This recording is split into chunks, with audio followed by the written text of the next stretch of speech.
ada isu apa sih di seputar energi, kira-kira ada isu signifikan apa yang kemudian menarik untuk kita amati dan menarik untuk kita bahas? Iya.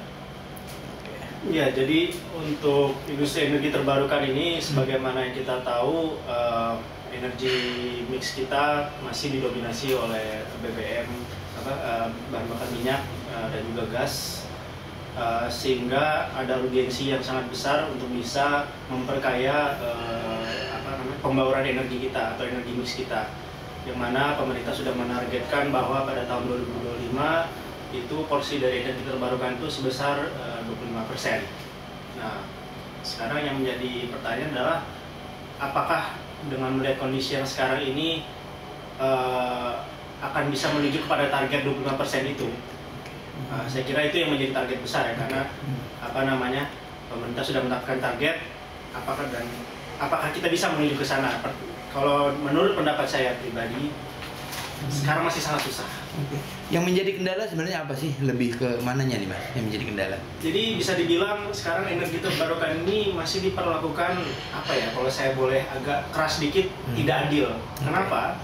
Karena energi terbarukan yang menggunakan sumber yang tentunya terbarukan ya, yang selalu akan ada dan akan bisa terdaur ulang terus, itu harus dilawan dengan BBM dan juga dengan listrik yang harganya disubsidi. Jadi bagaimana bisa suatu sumber energi yang investasinya sebenarnya bisa bersaing, tapi mereka harus melawan sumber energi yang relatif murah karena dia disubsidi. Jadi itu yang menjadi kendala terbesar. Salah satu kendala terbesar kenapa energi terbarukan Indonesia ini masih perlu waktu yang cukup lama untuk bisa bersaing ya. Dan punya penetrasi yang besar di pasar Indonesia, pasar energi Indonesia. Oke, idealnya untuk kita bicara tarif, kita tahu bersaingnya dengan energi non terbarukan gitu kan, energi konvensional yang bersubsidi. Maka idealnya tarifnya berapa Mas? Ya. Kalau kita bicara ideal tarif itu sangat tergantung sekali dari pembangkit, dari segi kapasitas, jadi sangat beragam. Misalkan kalau kita bicara panel surya misalkan, kita bicara misalkan skala 3 megawatt misalkan, itu mungkin 1 kWh-nya kira-kira sekitar 30 sen dolar ke atas lah. Misalkan seperti itu. Kalau turbin angin misalkan yang satunya itu 800 kW ke atas, mungkin per kWh-nya kira-kira 1.500-an misalkan. Jadi sangat relatif tergantung ya. Tergantung dari sektor dan teknologinya masing-masing. Normal itu sekarang sudah ditetapkan 9,7 sen dolar per kWh misalkan. Jadi relatif ya, tergantung pembangkit. Cuman yang menjadi permasalahan adalah ya undang-undang untuk bisa menetapkan harganya itu masih belum kuat ya perundang-undangannya, sehingga itu menyebabkan ketidakjelasan daripada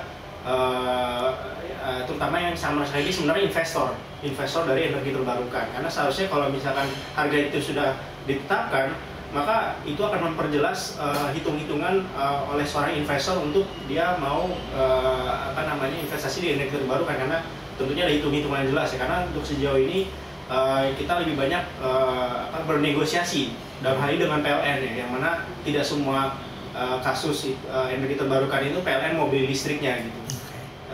Sehingga memang diperlukan sebuah undang-undang yang memang bisa menetapkan harga sehingga menyebabkan adanya kejelasan harga yang dimana dari situ investor akan semakin teryakin untuk bisa investasi di energi terbarukan. Oke, kalau bicara potensinya sejauh ini seberapa besar sih potensi untuk kemudian masuknya investasi, katakan untuk startup menengah ke atas, ini akan seperti apa sih? Seberapa besar sih Mas? Ya. Jadi kalau kita bicara misalkan PLTS, pembangkit listrik dari PLTS, kita bicara misalkan investasi misalkan untuk 2 megawatt misalkan untuk satu tempat ya, itu kira-kira butuh biaya sekitar mungkin 4-5 juta dolar. 5 juta dolar itu berarti kira-kira berapa tuh? 50 miliar, 4-50 miliar rupiah ya kurang lebih ya. Jadi hitung-hitungannya seperti itulah kasarnya. Jadi kembali lagi untuk investasi sebenarnya sangat relatif dari segi pembangkit. Cuman kalau kita hitung misalkan dari segi returnnya itu rata-rata biasanya 7 tahun itu sudah ideal lah. 7 tahun ya. Kasarnya balik modal lah. Untuk seorang investor untuk dia invest di energi terbarukan. Jadi kira-kira seperti itu ya. Potensinya masih sangat besar berarti Mas ya? Potensi sangat besar, apalagi untuk geothermal kita masih 29 gigawatt potensinya, tapi pemanfaatannya masih di bawah 5 gigawatt sepengetahuan saya. Lalu energi angin juga potensinya 9 gigawatt, tapi pemanfaatannya masih di bawah 1% lah. Dan juga potensi energi lainnya, energi surya kita ada di garis ekuator, tapi kita masih sangat rendah sekali pemanfaatannya. Jadi sebenarnya pasar untuk energi terbarukan Indonesia ini sangat besar sekali, tapi itu dia salah satu yang menjadi kendala-kendala. Masih banyak kendala-kendala yang masih perlu dihadapi, misalkan paling utama ya masalah harga dan juga masalah insentif, kebijakan fiskal, dan juga dorongan kepada investor untuk bisa misalkan pabrikasi untuk local manufacturing di Indonesia itu masih relatif belum terlalu besar dukungannya ya. Kalau saya boleh membandingkan misalnya dengan Amerika, itu kebijakan untuk yang disuruh ditetapkan pemerintah untuk mendukung energi terbarukan, terutama insentif itu sangat banyak sekali gitu. Bahkan ada sebuah website yang bisa kita lihat yang bisa dilihat oleh semua orang, di mana dari database-nya itu kita bisa tahu di satu negara bagian insentif yang berlaku seperti apa saja.